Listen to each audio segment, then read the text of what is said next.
Okay. Yay! The sun is shining. Able to open up a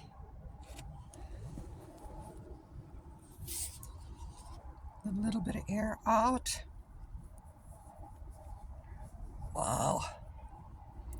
Well, I was able to. Whew, mercy. I was able to um, nibble on some pistachios and have my little vitamin drink and clean things up a little bit. A little. At least it'll give me a little bit of a clear. Oh, and I was able to get my batteries so I can charge up my stuff. You know, sometimes when you. I'm sorry. Sometimes.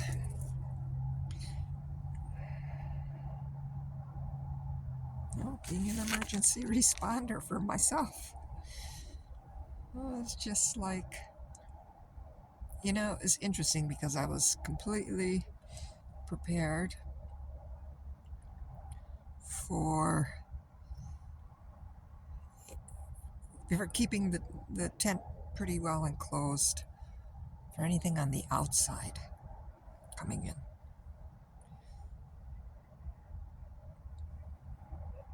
But I did not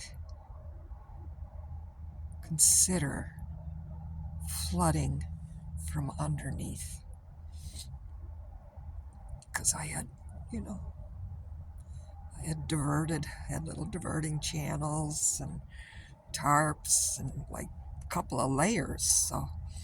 So any water that would come down would sheet off to the side.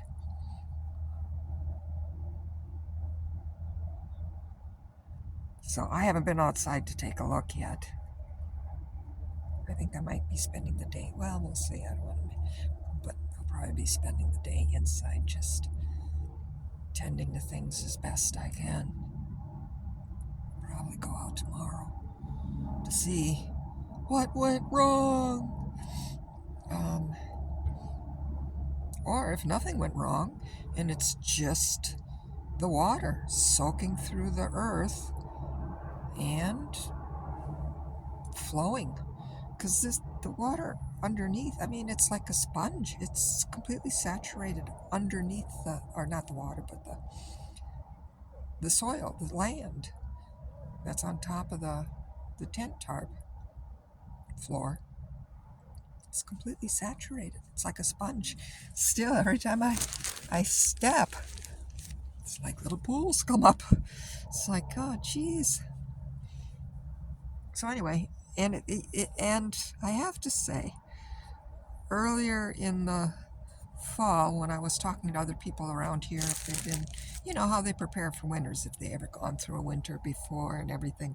And one lady, actually Georgia Ray, said, put a tarp under your tent and then bring the flaps up such that when the water runs underneath, it won't come into the tent. And so I was completely covered all around, but I didn't tarp myself from underneath. Well, hindsight. So anyway, definitely lesson learned. But, and I considered it, but the thing is putting, I was always reluctant because that would have been like 2 days of work and I would have had to take all my stuff out of the tent. And I love these people around here, but they're scavengers, and there's a couple of hoodlums, and that it comes with the territory here. That's the nature of the beast on this hill. And so I have no judgment on it. It's just that part of my protection strategy of something outside of me was I just don't want anybody to know what's inside my tent and what things that I have. And so I was reluctant to take everything out, and it would just be on display. And oh yeah, they're gonna be looking.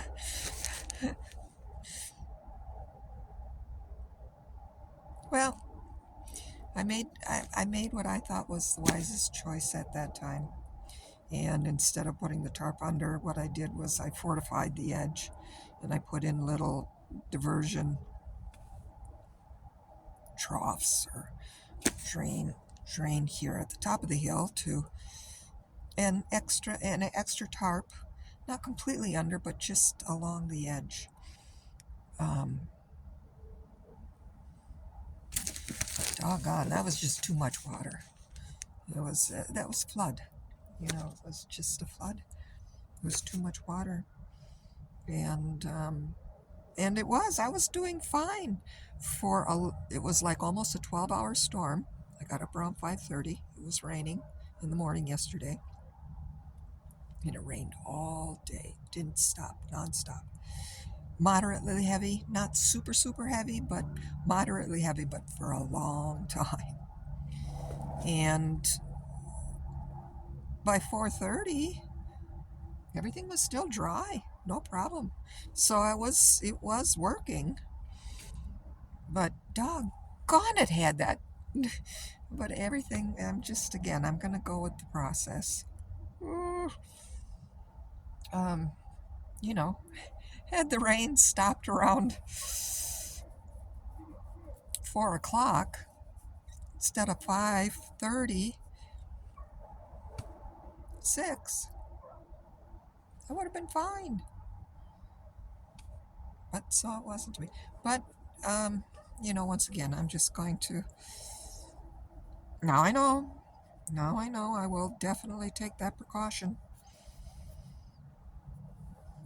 next time I set up a tent.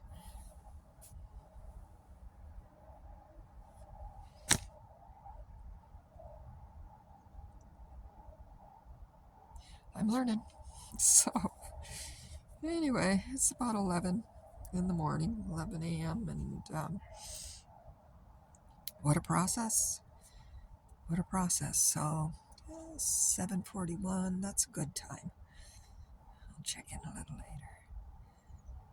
Sana, wahe guru, and chimikwich.